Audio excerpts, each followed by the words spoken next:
Shortina will be ready fast on the cabin our in-flight bar service. Serving selection.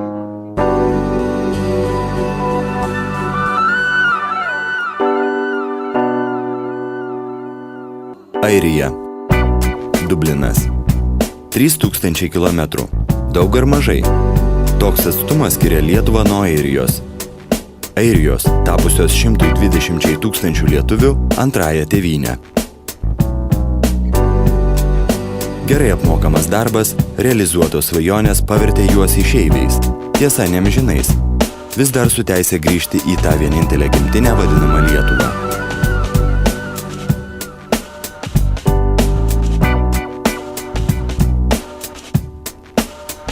Kol jie dvejoja, nutarėme juos aplankyti mes. Mes tai Palangos miesto delegacija.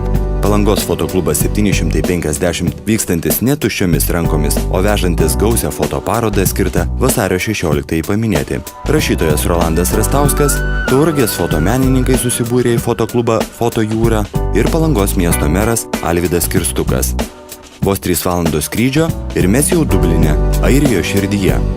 Pirmasis mūsų vizitas ne pas ką kita, o pas patį Dublino merą. Tiesą sakant, mūsų meras Alvydas Kirstukas ne ką prastesnis. Prilygo airiui ir iškalba, ir dovanomis. O šitam maišelį yra lietuviškas auksas. And here is the Lithuanian gold in the side. Čia tam prisiminimui šios dienos, kur įvardinta data Lordas meras ir mūsų visos kompanijos, visos delegacijos norai matyti jį Palangoje. It's just to remember this day that we met here today. Thank you very much indeed. Very nice. Čia yra gintaras Lietuvoje yra mūsų auksas. We call amber in Lithuania Lithuanian gold. And thank you very much indeed.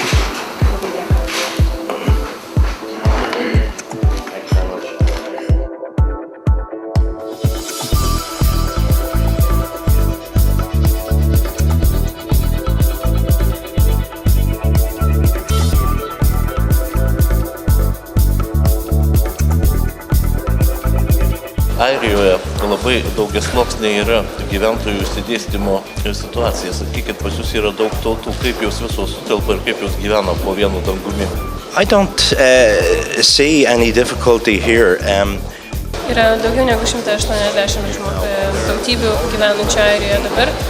Kai kurios tautybės turi daugiau atstovų, kai kurios mažiau, bet jos visos dirba ir žmonės yra darbštus ir jie tikrai atneša labai daug naudos mūsų visuomenei.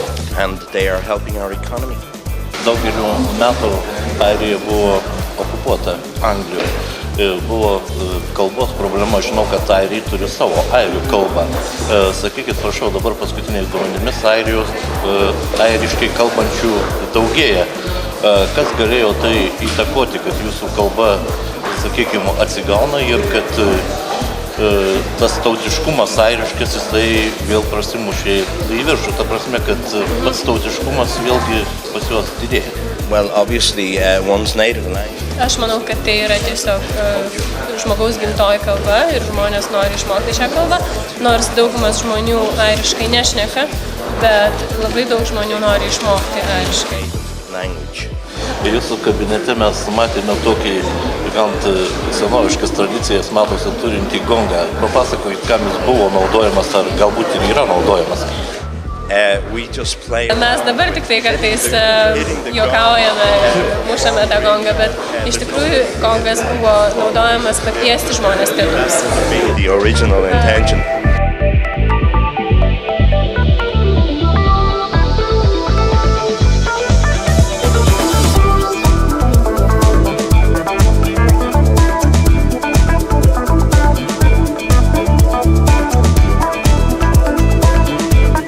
Sveikinant, miesto šeimininkas, palydėdamas mus, palinkėjo geros viešnagės, pasiūlė aplankyti miesto muziejus ir būtinai nepamiršti garsiosios airių Gineso alaus daryklos. Ta jam pažadėjome, tą ir padarėme.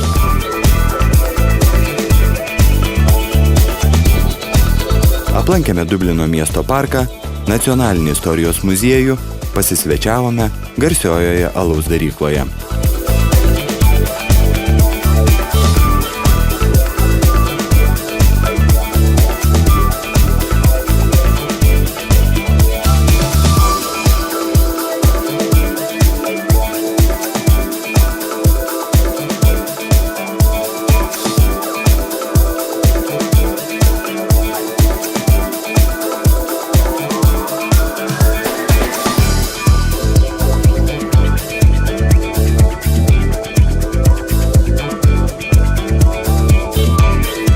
Labiausiai šioje kelionėje mums rūpėjo mūsų tautiečiai, bendravimas su jais. Kultūriniai mainai, bendrų projektų rengimas ir realizavimas buvo mūsų kelionės pagrindinis tikslas. Apsilankę Lietuvos ambasadoje, surengėme pirmąją fotoparodą. Gausus būrys lankytojų ir bendravimas prasidėjo.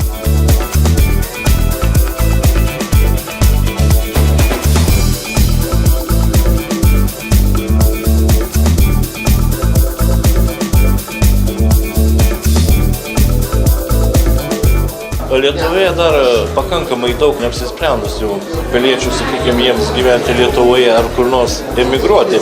Jeigu jų sprendimas būtų, tarkime, vėlgi atsidurti Airijoje, ką jūs galėtume jiems patarti? Pagalvoti gerai ir niekur nevažiuoti. Taip gerai kaip Lietuvoje tikrai nebus. Kur jie neišvažiuotų, jie visuomet bus truputėlį svetimi.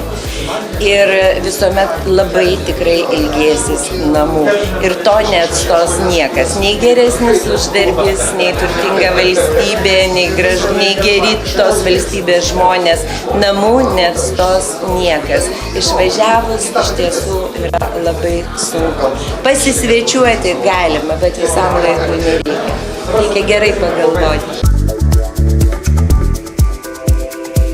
Aš Airijoje atsidūriau būtent pačių airių kvietimu, nes pradžioje mes turėjom ten tarptautinį tokį projektą, kur kartu vykdėm būtent Vilniaus universitete su daug Europos šalių, tame tarpe ir Dublino universitetu. Ir mes Vilniaus universitete, aš dirbau profesoriaus Abručio grupėje,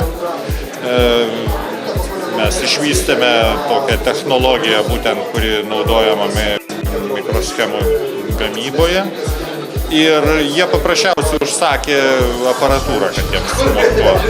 Tai aš atvažiavau su savo kolega, mes sumontavom. Tai man po to tiesiai šviesiai ir pasakė, sumontavai, dabar atvažiuok su juo padirbti.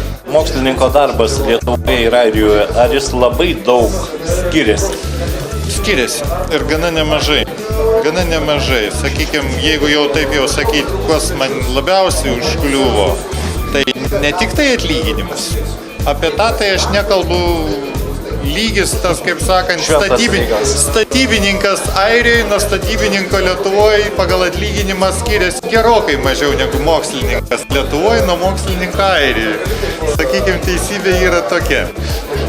Bet ir kitas dalykas, kad mokslininkas Airijoje, darydamas savo tyrimus, yra daug labiau nepriklausomas nuo, sakykime, universiteto vadovybės.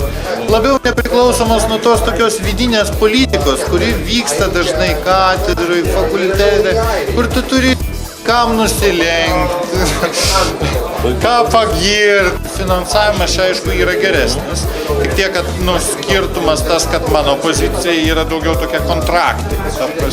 Jeigu aš nedirbu, aš paprasčiausiai prarandu darbą.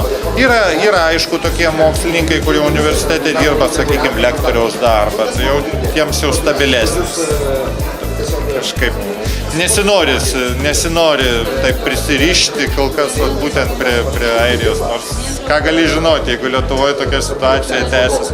Aš vis dar būdavau optimistas, sakydavau, gal kažkada grįšiu į Lietuvą, vis tik tai įvyksta reforma, nes tokie estai, pavyzdžiui, pasidarė prieš 10 metų ir jie jau kaip toli nušaliavo. Tai ar galima taip sakyti, kad Lietuva jau galutinai prarado vieną iš šviesiausių savo protų? Šviesiausia, tai kaip sakant, nepulčiau taip girtis, bet ir negalėčiau sakyti, kad tai prarado. Bet kuo toliau, tu matot situaciją. Tada aš paprašiau, paklausiau, ar yra bent teorinė tikimybė, kad jūs grįšite į Lietuvą? Teorinė tikimybė visada yra. Gal po 5, gal po 10, gal po 20. Vis tiek aš esu gimęs Lietuvoje. Ir tarp kitko neskaitau save visiškai emigravusiu. Aš paso nesikeičiau. Čia yra darbas, tai yra mokslininko realizavimo vieta. Kaip, sakykime, čia panašiai dabar Europos Sąjungoje vyksta, kaip žmogus išvažiavęs iš Klaipėdos važiuoja dirbti į Vilnių. Nes jis ten gali, sakykime, realizuoti. Tai atvirkščiai Vilniečių yra atvažiuojančiai į Klaipėdą. Gali būti tokių.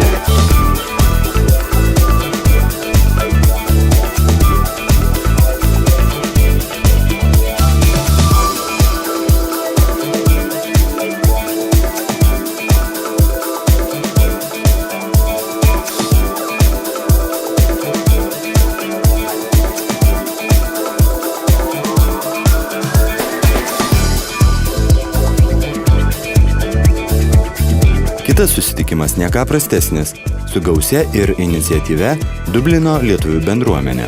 Turėjome unikalią progą apsilankyti čia jau beveik 10-metį gyvenančio garsaus Lietuvos išeivijos atstovo Nojaus koncerte. Pačių namų, girdžiu tą pačią tiesą, tik aš sparnų neturiu. Nelikome skolingi, surengėme savo meninį pasirodymą, dar vieną fotoparodą. Ir bendravome. Atvykom, kaip sakant, ant šios vietos, reikėjo kurtis. Su šeima atvykus nėra taip paprasta. Negalėjau iš karto eiti groti, nes už tai nemoka niekas, nes tu esi čia vis tiek nežinomas. Nes mes tuo metu grojom ir buvom žinomi tik Lietuvoje, iš ko galėjom gyventi Lietuvoje irgi gyvenome, kaip sakant, profesionaliai grojome. Atvykus čia, puoliau į laikraščius, susiradom darbus abu su žmona ir dirbome pradžioje ne muzikinius darbus, bet jau po kelių mėnesių darbo įsikūrėme, išsinuomavom gyvenimo plotą, apsitvarkėm. Buitį, jeigu galiu tai pasakyti, ir po 3 mėnesių įvyko pirmas koncertas. Aš visada grojau ir negalėjau be to ir iš karto po 3 mėnesių pirmą koncertą organizavau, pasiėmėm išsinuomavom klubelį. Tas koncertas vyko 2001 spalio mėnesį, žinai, ir buvo smagu, žinai, lietuviai rinkosi, po truputį ir grojau kas mėnesį, ten grojau. Taip 4 metus dirbau nemuzikinius darbus, po to nusprendžiau viskas, noriu vėl save skirti tik muzikai. Dar noriu gal pasakyti trumpai, kad per tuos 4 metus vis tiek sugebėjau, įrašiau albumą čia, savo namų studijoje, kiek sugebėjau, kiek viską, bet visada rašiau dainas ir kažkaip ir po 4 metų nusprendžiau, kad noriu vien groti, vien organizuoti koncertus, vien gyventi muzikoje. Ir ačiū Dievui dabar tas gaunasi, pavyksta ir taip pat visada važiavo muzikantai čia, reiškia, koncertuoti jau 2002 metais mes simboliškai uždarėm grupės Airija veiklą čia. Reiškia, 10 metų jai sukako, mes susikūrėme 92 ir 2002 simboliškai grupė Airija užsidarė Airijoje. Sustabdėme kūrybinę veiklą savo 2002 spalį. Tai va, toks kaip kitas kertinis akmuo.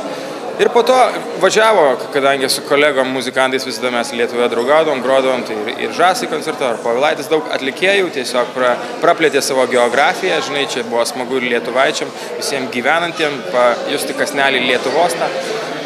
Ir tada 2004 atsidarė sienos, ir atvyko dar daugiau lietuvių, ir mūsų čia daug, ir mes jėga, kaip sako. Tu nusileidai šalia šiltais sparnais, uždengiai man akis. Galbūt lietuviai daugiau žino jau tas dainas ir jie reaguoja, kurie jau fanai tų dainų reaguoja beprotiškai, taip kaip jie kitaip negali, žinai. Anglai, airiai reaguoja santūriau, jie sako good band, jie po to pasako, žinai, jiem keisti, žinai, nu, tu ne amerikonas, gal tu, žinai, tu, iš Lietuvos, o jūs ten, nežinomas kraštas, pradžioj iš vis būdavo nežinomas kraštas, grojom tokių bendrų koncertų airių, ten visokios varžybos būdavo, jaunų grupių, bet man būdavo keista, kadangi mes jau Lietuvoje grojom 8 metus profesionaliai, tai aš porą kartų pabandžiau, bet paskui supratau, kad čia ne mano kelias, čia, kad ten groti nebūtina, žinai. Tiesiog grojome klubuose, ateidavo airių, žinai, ateidavo kitų žmonių, kada vėl kur grosit klausia. Nu, žodžiu, toks ryšys labai natūrai. Aš manau, kad čia yra ne stebuklas, jeigu lietuviams yra žmonių klausytojų ratas, kam patinka, tai airis ar anglas nieko nesiskiria. Pilkais debesi, šaltas. Šių metų kūrybiniai planai tęsiasi nuo praeitų metų gruodžio mėnesio, kuomet Airijoje Dubline įrašiau akustinį albumą ir šiuo metu ruošiu akustinį DVD išleisti gyvą to albumo įrašą, žodžiu, išleisti video. Vasarą planuoju įrašinėti naują albumą studijinį, kurį planuoju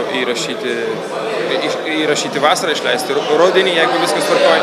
Tai viskas tik planuose. Žodžiu, koncertuoti, organizuosiu kitų grupių atlikėjų koncertus, atvyksta taip pat daug muzikantų iš Lietuvos, kiti gros. Tokie planai muzikiniai. Yra, aišku, ne muzikinių planų, kurie, manau, tuos Dievas realizuosis.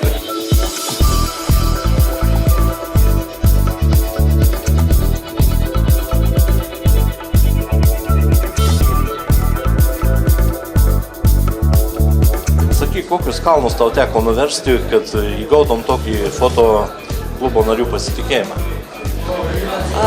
Kad įgaučiau pasitikėjimą, nežinau, kokius man kalnus teko nuveikti, bet iš tiesų mes nuveikėme su mano atėjimu gan nemažai, nes kas buvo nepadaryta iki mano atėjimo, buvo padaryta su mano atėjimu. Taip, kad mes sukūrėme, kaip jeigu matėte mūsų puslapį internetinį fotoklubo, Taip pat nemažai surengėme parodų, ne tik čia vietinėje mūsų, kaip čia pasakyti, ne tai, kad vietinėje, bet tiksliau mūsų Palangoje, bet taip pat ir už jos ribų. Ir vat, kai dabar šiuo metu esame ir Dubline, tai aš manau, ne tai, kad mano dėka, bet su mano galbūt kažkokiom mintim idėjom kartu visą tai įgyvendiname. Sakyk, ar buvo didelių sunkumų, ar buvo didelis darbo krūvis organizuojant šią parodą ir kaip sekėsi įgyvendinti ir ar visus tikslus įgyvendinote atvažiuodami čia ir pristatydami savo darbus? Aš manau, kaip ir visų, kiek teko išgirsti visų nuomonę, visi yra patenkinti ir atsiliepimai yra geri apie mūsų surinktą parodą, visi vertino teigiamai, darbai taip pat visiems patiko, tai aš tikiuosi, kad atnešė teigiamų rezultatų. O kad kokius kalnus, tiksliau ne kalnus, kokius tikslus turėjome įveikti, tai visus įveikime. Kokie įspūdžiai čia atvažiavus? Jeigu atvirai, kas liečia patį Dubliną, tai kažkodėl man norisi grįžti atgal. O kas liečia pačią kultūrą, kiek teko pamatyti ir architektūrą, ir visą meną, tai iš tiesų šaknis čia yra gyvas ir yra ką pamatyti. Ar labai buvo sudėtinga organizuoti šį projektą ir nutiesti tuos kelius tarp Lietuvos ir Airijos lietuvių? Man atrodo, kad tai buvo vienas iš grakščiausių ir lengviausiai padaromų projektų. Jo net ir pradžia tokia gan simboliška. Atvažiavo vasarą Renata Sungailienė, Palangos fotoklubo narė, eilę metų gyvenanti Dubline, su pasiūlymu surengti Dubline Palangos fotoklubo parodą. Ir mes jį aptarėjome, pasiėmė vyno butelį ir sutikom Palangos merą. Meras sako, kur jūs einat, vaikinai? Mus kviečia į Dubliną su parodą, pristatyti Palangą. Ir parodą daryti ne bet kada, bet būtent Lietuvos nepriklausomybės 90-mečio parodą. Meras, neužmirškit pakviesti ir merą. Ir po to liko tik tai parašyti, aš manyčiau, apie 60 oficialių laiškų, gauti apie 10 atsakymų ir visą tą techniniai dalykai. Užsakyti bilietus, užsakyti hostelį, apsigyventi, atvežti parodą. Ir ta paroda, kurį mes atvežėm, pasirodo, tai eilinį kartą buvo tik tai priežastis susitikti su lietuviais gyvenančiais Airijoje. Ir jiems tas pasimatymas, tas susitikimas su tai žmonėm, kurie atvažiavo, tai yra mūsų klubo nariais, tai yra klubo garbės nariais, tai yra mūsų svečiai su prodiuserinė televizinė kompanija. Mes atvežėm ne fotoparodą, mes atvežėm savo tikrą nuoširdžią lietuvišką kultūrą. Ne bet kada, bet būtent šią istorinę dieną. Ir mes buvom lygiai taip pat sutikti labai šiltai, labai nuoširdžiai. Ir aš manau, tai jau yra įvykis. Gerbiamas Adai, ar galima sakyti taip, kad šitas mūsų projektas turės tęstinumą? Aš manyčiau taip, nes projekto pradžioje buvo abejonė, ar mes tai padarysime, ar sugebėsim, ar būsim taip sutikti. Mūsų laukia nepaprastai graži istorinė data. Tai yra Lietuvos 1000-metis, tai yra metai, kai Vilnius taps Europos kultūros sostinė. Šiandien po oficialių kalbų mes kalbėjom su gerbiama Izolda Šuskovienė, Lietuvos Respublikos ambasadorė Airijai. Mes kalbėjom su gerbiamu Palangos meru Remigijum Alvydu Kirstuku. Ir mes nutarėm ateinančiais metais padaryti dar fantastiškesnį projektą. Jeigu galima, aš apie jį šiandien nesakysiu nieko. Taip jau būna, visos šventės turi ir pradžias, ir pabaigas. Mūsiškė irgi baigėsi. Nesibaigia draugystė. Sekantis susitikimas greitai, pas mus tėvynėje, Palangoje.